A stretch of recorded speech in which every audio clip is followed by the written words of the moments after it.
नमस्कार, फ्रंटलाइन 24 में आपका स्वागत है। मैं हूं आपके साथ साहिबा सिंह। मिथिला की सांस्कृतिक राजधानी कहे जाने वाला मधुबनी लोकसभा में चुनावी सरगर्मी अब रफ्तार पकड़ ली है। मधुबनी में भाजपा और राजद के बीच सीधी लड़ाई है।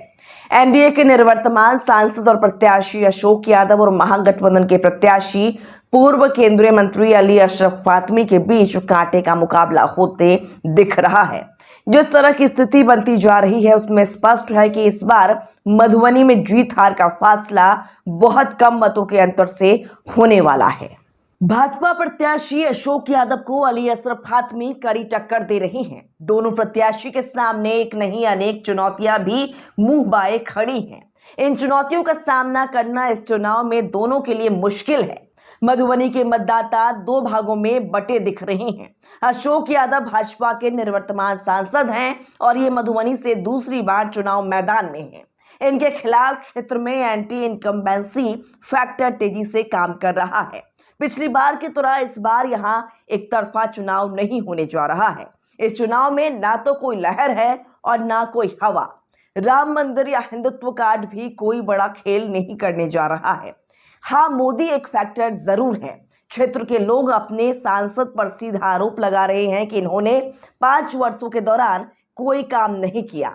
भाजपा के अंदर अंतर्कलह भी है जिससे अशोक यादव को चुनाव में नुकसान पहुंचा सकता है। महिला और वैश्य समाज जो भाजपा का कोर वोट माना जाता रहा है, इन वोटों में सेंध मारी हो रही है। इन वोटों को रोकना सांसद अशोक यादव के लिए बड़ी चुनौती है। यादव मतदाता इस बार तेजस्वी को देख रहे हैं, ना कि किसी और को। दूसरी तरफ अली अशरफ फातमी मधुबनी से पहली बार लोकसभा चुनाव लड़ रहे हैं। वे दरभंगा से 4 बार सांसद और केंद्र में मंत्री रह चुके हैं। फातमी से लोहा लेना सांसद अशोक यादव के लिए आसान नहीं है। हालांकि दोनों प्रत्याशी राजनीति के धुरंधर माने जाते हैं और अपनी अपनी रणनीति पर क्षेत्र में काम कर रहे हैं। अली अशरफ फातमी के सामने भी मधुबनी में कई चुनौतियां हैं। सबसे पहले तो मधुबनी लोकसभा क्षेत्र फातमी के लिए बिल्कुल नया है। दूसरी बात, वे इस फील गुड में है कि जाले, केओटी, बिस्फी और मधुबनी मुस्लिम बाहुल्य क्षेत्र है। ये मानते हैं कि इन चारों विधानसभा में महागठबंधन मजबूत है। कांग्रेस, लेफ्ट और वीआईपी के साथ रहने से स्थिति और मजबूत हो जाएगी। लेकिन फातमी साहब को पिछले 3 चुनावों का इतिहास समझना होगा। जब तक इस इतिहास के पन्नों को नहीं उल्टाएंगे तब तक मधुबनी लोकसभा की बात समझ में नहीं आएगी। लगातार 3 चुनावों से महागठबंधन मधुबनी में ही हारती रही है। इसका कारण जानना होगा। मधुबनी और दरभंगा में भाजपा को फिलहाल हराना बहुत कठिन है।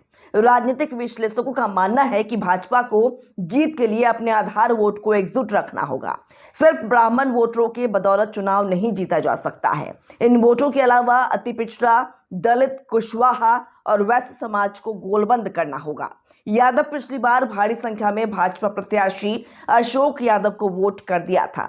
इस बार ऐसी स्थिति रहेगी या नहीं कहना मुश्किल है। अगर इसमें सांसद अशोक यादव सफल रहे तो फिर इस बार ये संसद पहुंच सकते हैं, नहीं तो चुनावी डगर कठिन हो सकता है। ठीक इसी तरह फातमी को कांग्रेस और लेफ्ट को मधुबनी में आगे करना होगा। डॉक्टर शकील अहमद की मदद लिए बिना महागठबंधन का चुनावी फिजा नहीं बन सकता। मुस्लिम मतदाताओं और कार्यकर्ताओं को संयम बरतकर चलना होगा, नहीं तो हालात रातों रात बदल सकता है। महागठबंधन की टीम को मजबूत करके नहीं चले तो फातमी की राह मधुबनी में आसान नहीं होने वाला है। पिछला इतिहास तो यही कहता है।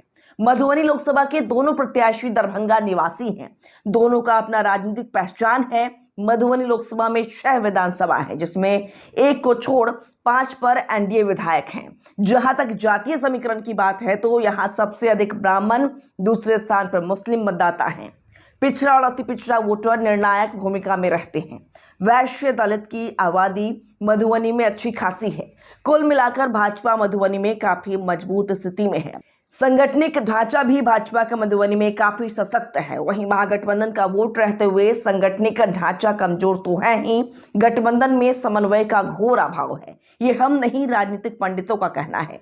जो भी हो, विकास के लिए तरसता मधुबनी लोकसभा में जातीयता भी सर चढ़कर बोलता रहा है। इस बार के आमने सामने की चुनावी जंग में बाजी कौन मार ले जाएंगे कहना कठिन है।